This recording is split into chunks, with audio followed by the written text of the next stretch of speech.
Hey guys, welcome back to Planning Collective. Today we are going to talk about something that is unfortunately on a lot of couples' minds today. Do I need to postpone my wedding? So I should start off by saying I'm making this recording in about mid-April and we are in Michigan. So we are in an area that's been pretty hard hit. These are just some suggestions that you might want to take into consideration, but obviously make sure that you think about the specifics in regards to your event, your wedding, your group safety, and what you think is best for you as a couple before making any official decisions. So, well, unfortunately, there is no straightforward answer. We're going to go over 5 reasons that you'll want to consider before making that decision. The first one is if you think that the wait and see is going to keep you up at night and it's not going to be worth it, then you might want to consider postponing. Second, I think it's highly likely that a lot of us are going to see restrictions on guest counts for a while. What that definition means exactly, I'm not sure, but I think we're probably going to see that there are limits of maybe 50 or fewer, maybe 100 or fewer guests that are allowed to gather for quite some time. So if that would heavily impact your enjoyment of the day, knowing that you can only invite a certain number of people, you might want to consider postponing.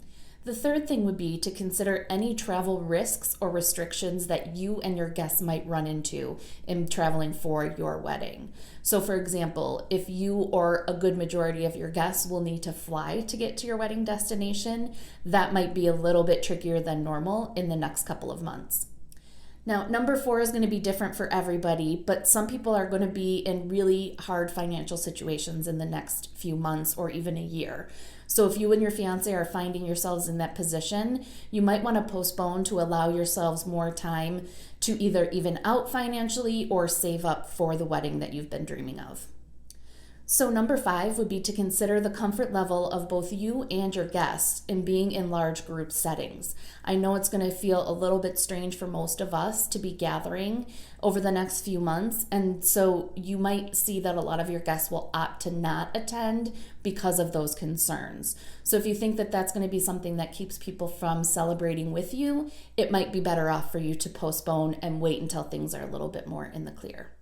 So if any of these 5 items are going to be weighing heavily on you, I think it's worth at least starting the conversation of postponing your wedding.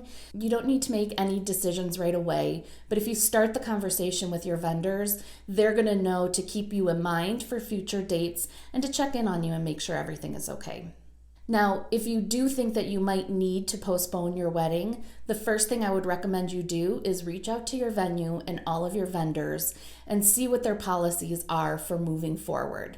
You're also going to need to talk to them about available dates and what they can do to make sure to get you scheduled into one of those new dates. So if you do find yourself in the position that you need to postpone your wedding, I am so sorry. I know this is a really challenging time. I hope you are able to postpone rather than cancel the event altogether. I know your vendor team will be so happy to celebrate with you when that time comes. Thank you so much for watching, and I hope to see you in the next video.